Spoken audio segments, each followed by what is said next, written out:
Innal hamdalillah nahmaduhu wa nasta'inuhu wa nastaghfiruh wa na'udzu billahi min syururi anfusina wa min sayyi'ati a'malina.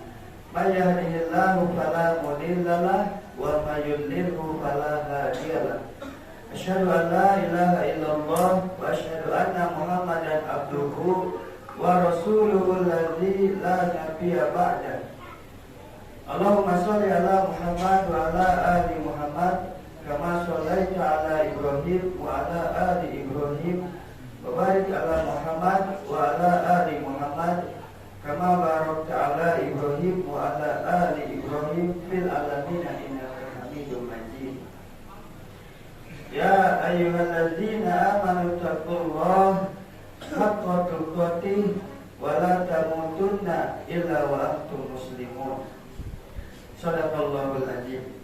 Jamaah sedang Jumat yang dimuliakan oleh Allah Subhanahu wa taala. Marilah kita limpahkan puja, puji dan syukur kita kepada Allah Subhanahu wa taala yang juga telah melimpahkan kepada kita banyak nikmat dan karunia yang tidak bisa kita hitung. Terutama nikmat iman dan nikmat Islam yang nilainya sangat mahal, yang tidak bisa dinominalkan oleh berapapun juga. Karena nikmat iman dan nikmat Islam adalah hak prerogatif Allah. Karena nikmat iman dan Islam adalah milik Allah, itu yang berhak menanamkan iman dan Islam itu hanya Allah. Walaupun kita menginginkannya, tapi jika Allah tidak, maka tidak akan ada nikmat iman dan Islam. Sebagaimana Allah katakan dalam Al-Quran, "Faman yuridillahu ayyahdiyahu yashrah sadrahu lil Islam." Yang artinya mudah bagi Allah memberikan cahaya iman, cahaya Islam, cahaya hidayah kepada siapapun yang ia kehendaki, dan mudah bagi Allah mencabut cahaya iman, cahaya Islam, cahaya hidayah dari siapapun yang dia kehendaki. Peristiwa ayat ini dikisahkan dari sejarah.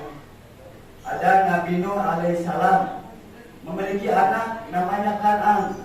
Nabi Nuh berdoa kepada Allah Subhanahu wa taala agar anaknya Kan'an diberikan hidayah iman Islam. Tapi karena iman Islam itu hak prerogatifnya Allah Subhanahu wa taala, maka anaknya tidak diberi oleh Allah Subhanahu wa taala. Padahal Nabi Nuh adalah nabi, adalah Rasul, bahkan bagian dari Nabi Ulul Azmi, Nabi yang mulia. Request kepada Allah, seorang Nabi request kepada Allah agar anaknya diberi hidayah. Tapi ketika Allah tidak ingin anaknya mendapat hidayah, maka tidaklah anak itu mendapat hidayah. Bahkan paman Rasul, Abu Thalib, bahkan Abu Lahab pun ada geng dengan Rasulullah Muhammad. Ketika Rasulullah meminta kepada Allah agar pamannya diberi hidayah, tapi ketika Allah enggan, ketika Allah tidak ingin hidayah itu masuk ke dalam hati pamannya, maka tetap hidayah itu tidak akan ada. Karena iman Islam itu haknya Allah Subhanahu wa taala, maka bagi kita yang merasa diberikan oleh Allah Subhanahu wa taala, dititipkan nikmat iman Islam, dijaga, diperjuangkan nikmat itu agar tidak Allah cabut, dan senantiasa berdoa agar Allah terus menjaga nikmat iman dan Islam ini, sehingga kita pulang kepada Allah dengan membawa iman dan Islam.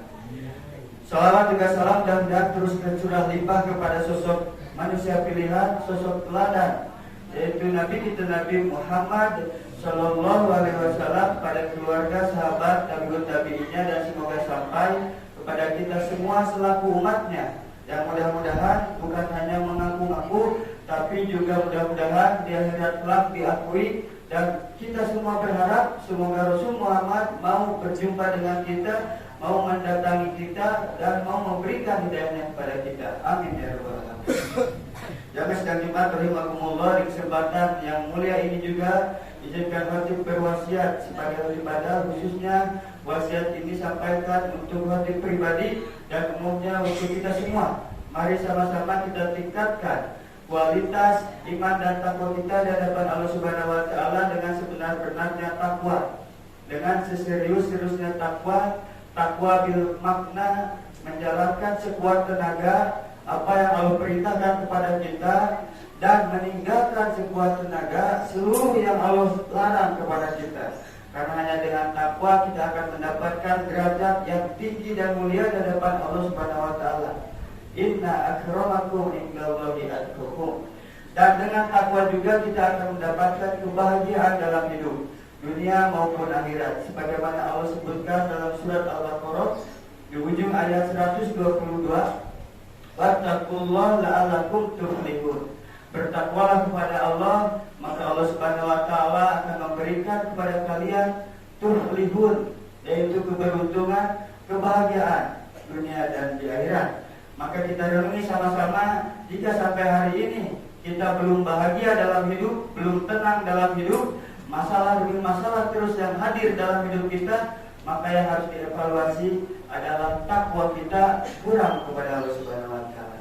Mudah-mudahan aktivitas kita di Jumat ini menjadikan sebagai aktivitas takwa di hadapan Allah Subhanahu wa taala, dan aktivitas kita di Jumat ini dicatat oleh Allah Subhanahu wa taala sebagai amal soleh. Amin ya rabbal alamin.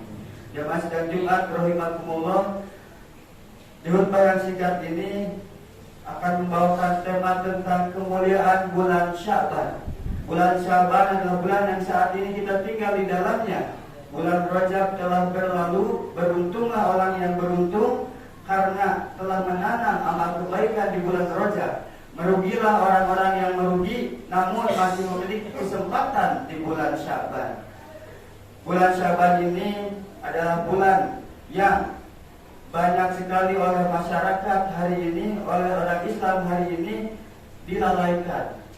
Mungkin karena diapit oleh 2 bulan yang mulia. Pertama oleh bulan Rajab, dan setelah bulan Sya'ban ada bulan Ramadan yang agung.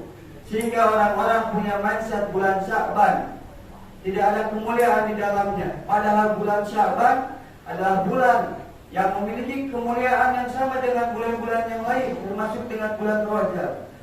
Dan di bulan Sya'ban juga ada peristiwa yang dahsyat yang mungkin kita tahu semuanya, di mana di bulan Sya'ban, tepatnya di tanggal 15 Sya'ban, Allah mengangkat amal-amal seluruh manusia di muka bumi, diangkat, disetorkan oleh para malaikat Allah di hadapan Allah.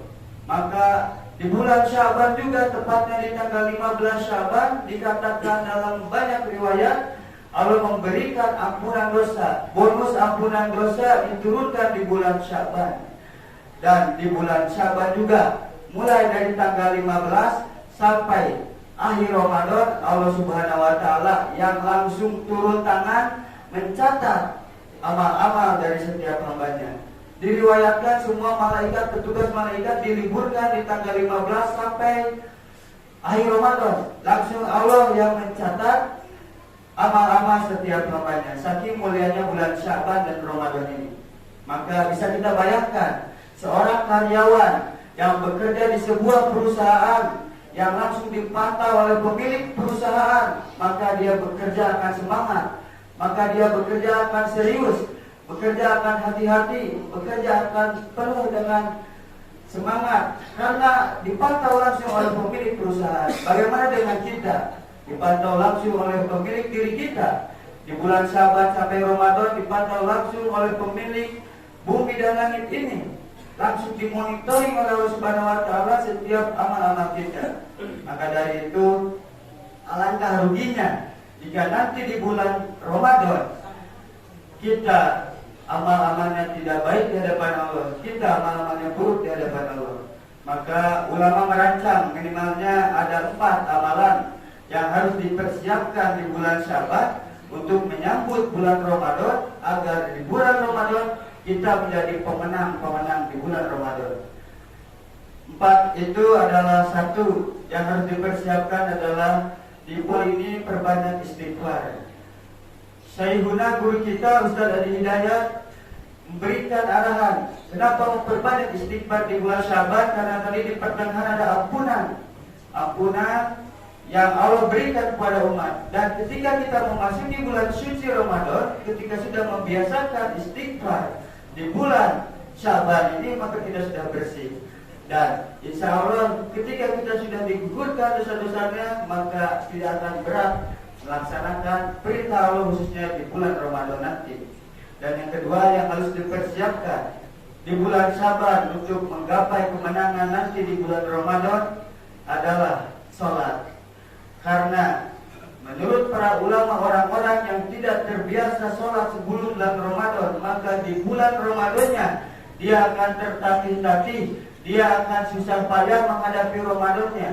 Bahkan naudzubillah min dzalik, puasa sih puasa, tapi tidak sholat, itu sama saja. Ulama sepakat puasanya sia-sia. Maka mulai bulan Syaban ini dilatih sholat, tingkatkan kuantitas sholat, diperbanyak sholatnya, bukan hanya yang fardu saja, demi mencapai kualitas sholat terbaik di bulan Ramadan kelak.